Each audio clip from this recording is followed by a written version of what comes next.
ॐ भद्रं कर्णेभिः शृणुयामदेवा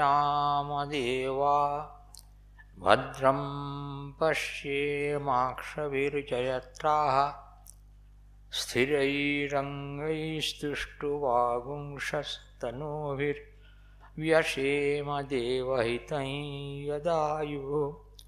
ॐ शान्ति शान्ति शान्ति हरिः ओम तत्सत्। पूजनीय सन्यासी महाराजेरा, भक्तमंडली एवं छोट अल्प बयसी आमादेर थेके जारा आছেন तादेर सकलकेई सम्बोधन करছি ठाकुर मा स्वामीजीर नामे। आमादेर सकलेर दृष्टि जेन तादेर दिके एकटु फेराते पारी, किन्तु मने हच्छिलो कि बोलबो কিছুই মনে আসছে না। মনে হচ্ছে শুধু নিজের কথা মনে হচ্ছে আমার জন্মের দিনের কথা। জন্মের দিনটা হয়েছিল কাশীপুরে মহিমাচরণ চক্রবর্তীর বাড়িতে, যে বাড়িতে ঠাকুর গেছেন, স্বামীজি গেছেন। দৈবক্রমে সেই বাড়িতে জন্ম হয়েছিল এবং আমার পিতামহ স্বামী বিবেকানন্দকে দেখেছেন। স্বামীজি যখন আমেরিকা থেকে ফিরে এলেন, ফিরে এসে প্রথম যেদিন দক্ষিণেশ্বরে গেলেন, গিরিশচন্দ্র ঘোষের সঙ্গে তার খুব যাতায়াত ছিল, খুবই হৃদ্যতা ছিল। গিরিশ ঘোষ বললেন, স্বামীজি এসেছেন, অমুক তারিখে দক্ষিণেশ্বরে যাচ্ছেন, আমি যাব, যাবেন নাকি আমার সঙ্গে? গিরিশচন্দ্র ঘোষ সঙ্গে নিয়ে গেলেন। স্বামীজি সেখানে বললেন, পঞ্চবটির কাছে গেলেন, এদিক ওদিক চারদিক ঘুরে পঞ্চবটির কাছে গেলেন। গিয়ে সেখানেতে সকলে বলল, মহারাজ কিছু বলুন। স্বামীজি আমেরিকায় তো সবই ইংরেজিতে করে এসছেন, ভারতবর্ষে তিনি বাংলাও বলতেন, হিন্দিতেও কখনো কোনো বক্তৃতা করেছেন, কিন্তু দক্ষিণেশ্বরে ওখানে এসে ভক্তদের কাছে তিনি কেন বাংলায় বললেন না আমি আজও বুঝতে পারিনি। তিনি ইংরেজিতে বক্তৃতা করেছিলেন, খুব সংক্ষিপ্ত বক্তৃতা। পিতামহ একটা স্কুলের প্রধান শিক্ষক ছিলেন এবং প্রধান শিক্ষক ছিলেন একই স্কুলের 52 বছর, 1901 সাল থেকে 1953 সাল পর্যন্ত। কাজে তখনকার দিনের শিক্ষক যারা দেখেছেন তারা চেনেন, আমরা দেখেছি, সৌভাগ্য হয়েছে। তারা অসাধারণ ছিলেন, সাধারণ মানুষই ছিলেন না, অদ্ভুত। সেখানেতে তিনি স্বামীজির জন্ম, স্বামীজির যে বক্তৃতা শুনে এলেন দক্ষিণেশ্বরে, সেটা সঙ্গে সঙ্গে ফ্রম মেমারি লিখে ফেলেছিলেন। তার অসাধারণ মেমারি ছিলেন, খুব বেশিক্ষণ বলেননি। সেটা সবটা পড়লে হয়তো খুব বেশি হলে 10 মিনিট হবে, 10 মিনিটও বোধহয় নয়। সেটা তিনি ছাপিয়ে স্কুলের সমস্ত কয়েকশো ছাত্র, তখন বোধহয় 300-350 ছাত্র সেই স্কুলের, হাওড়া জেলার একটা গ্রামের school, pre university school. School was established in 1831, আর 1931-এ আমার জন্ম, আমি ওই স্কুলে পড়েছি। এটা অসাধারণ স্কুল। সেই স্কুলে আমরা যখন পরিচয় বলছি হয়তো অবান্তর বলে মনে হতে পারে, কিন্তু এর মধ্যেও কিছু কিছু নেবার মতন জিনিস বোধহয় থেকে যাবে। আমরা দেখেছি আমাদের কয়েকজন শিক্ষক ছিলেন, আমরা যখন পড়ি তারাও এই স্কুলের ছাত্র ছিলেন। স্কুলের প্রতি তাদের এত শ্রদ্ধা ছিল, আমরা চোখে দেখেছি। স্কুলে ঢোকবার সময় স্কুলের সামনেটা প্রকাণ্ড প্রকাণ্ড থাম এবং তার উপর একটা পেডিমেন্টের মতন এইরকম ছিল, যেটা এই কলকাতার ইউনিভার্সিটিতে কিছুটা আছে। সেখানে ঢোকবার সময় স্কুল বাড়িটার দিকে চেয়ে হাত তুলে প্রণাম জানিয়ে স্কুলে ঢুকতেন শিক্ষকরা, আমাদের দেখেছি। এই সব তো এখন তো ছেলেরা কেন, অনেক শিক্ষকরা এটা ঠিক নিতে পারবেন না, এ আবার কীসব কথা, আজগুবি কথা বলছেন। কিন্তু চোখে দেখেছি যে অসাধারণ জিনিস। বিদ্যা, মানুষের মধ্যে যদি শ্রদ্ধা না থাকে তাহলে বিদ্যা কখনো অর্জন হয় না। শ্রদ্ধাটা মানে হচ্ছে কি, যারা বিদ্যার বিদ্বান, বিদ্যা যাদের কাছে আছে তাঁদের কাছে নত হয়ে যাচনা করা এবং তাঁদের কৃপায় তাঁরা যেটুকু দেন।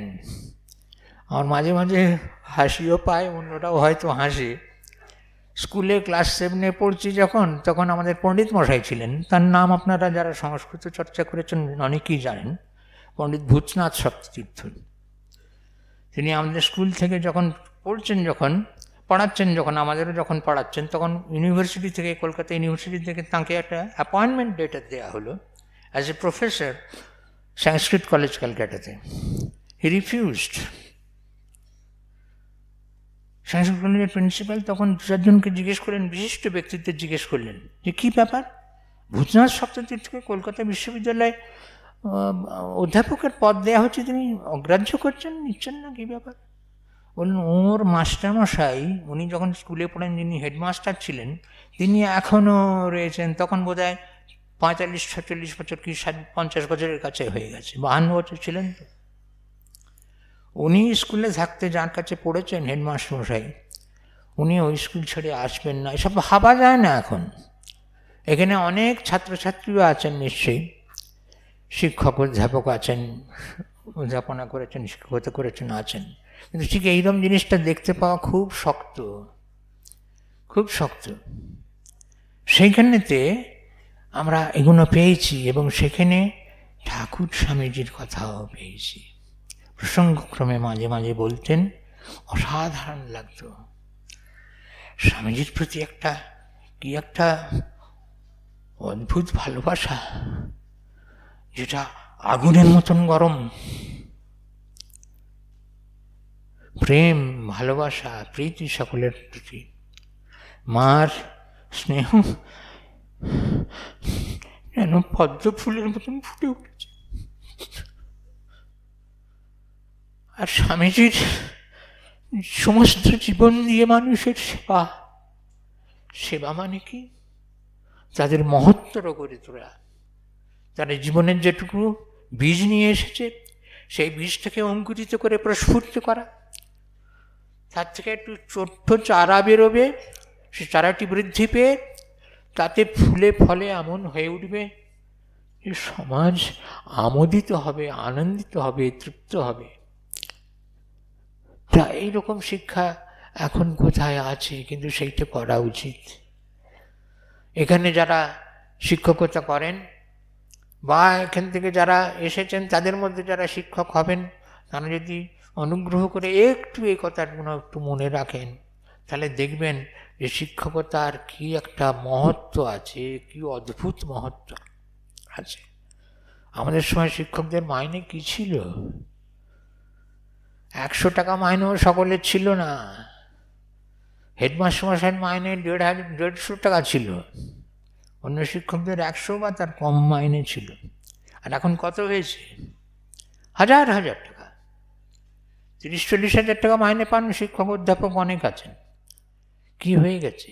কিন্তু সেই শিক্ষাটি আছে আমাদের। কিন্তু এখানে আমরা যারা এসেছি, তারা এটা শিক্ষা নিতে এসেছি। বিশেষ করে ছোটদের জন্য যেটা আয়োজন হয়েছে সেটা শিক্ষণ শিবির।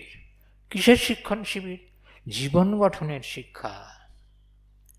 জীবনের বীজ রোপিত হয়েছে, চারা রোপিত হয়েছে, কিন্তু সেইটাকে বাড়িয়ে তোলা, তার সমস্ত শক্তি স্ফুরণ তার গুঁড়িতে হবে, তার ডালপালায় হবে, তার পাতায় হবে, তার ফুলে হবে, তার ফলে হবে, ফুলে ফলে। এইরকম প্রত্যেকটি মানুষের জীবন একটি একটি গাছের মতন, বৃক্ষের মতন। সেইটিকে আমরা যেটা পেয়েছি, ছোট চারাটা পেয়েছি, সেইটাকে বাড়িয়ে তুলে ফুলে ফলে, একেবারে পর্যাপ্ত ফুলে ফলে ভারাক্রান্ত মহাবৃক্ষ একটি একটি আমাদের জীবন হয়ে উঠবে। এই আমরা চেষ্টা করব। আমরা এই শিক্ষণ শিবিরে শুধু নয়, এখানে যত রকম আলোচনা হচ্ছে তার থেকে এই রকমের বিষয়গুলোকে সংগ্রহ করে মনের মধ্যে রাখবো, সেগুলোকে পুষ্ট করব, সেগুলোকে সঞ্জীবিত রাখবো এবং সেগুলোকে কাজে পরিণত করবার জন্যে আপ্রাণ চেষ্টা করে যাব। তা যদি হয় তাহলে আমাদের এখানে আসা কদিন থাকা সার্থক হবে। নাহলে এলুম না। খাওয়া দাওয়াটাও বেশ হয়েছিল, বক্তৃতাগুলো খুব সুন্দর হয়েছিল, ভারী সুন্দর লেগেছিল, গান যেটুকু হয়েছে বেশ লেগেছে, করে চলে হলে হবে না, কিছু নিয়ে যেতে হবে। খালি হাতে কেউ যেন না ফিরি, এমন জিনিস নিয়ে যাব যেটাকে রেখে দিয়ে আমরা জীবনে সেটাকে যদি কাজে লাগাই জীবনটা সুন্দর হবে। তবেই তো ঠাকুরমার স্বামীজির মহিমা আরও লোকে জানতে পারবে। যে দেখো একটু কদিন মাত্র গিয়ে ঠাকুরমার স্বামীজির এমন ভাব নিয়ে এসেছে, সেইটুকু নিজের জীবনে দিয়ে জীবনটা কি চমৎকার করেছে। আমাদের সকলের জীবনটা এমন চমৎকার হতে পারে, এরকম একটা বড় আদর্শ আমাদের সামনে রয়েছে, সেটার জন্য আমরা সদ্ব্যবহার করি। ঠাকুরমা স্বামীজি আমাদের সকলকে আশীর্বাদ করুন।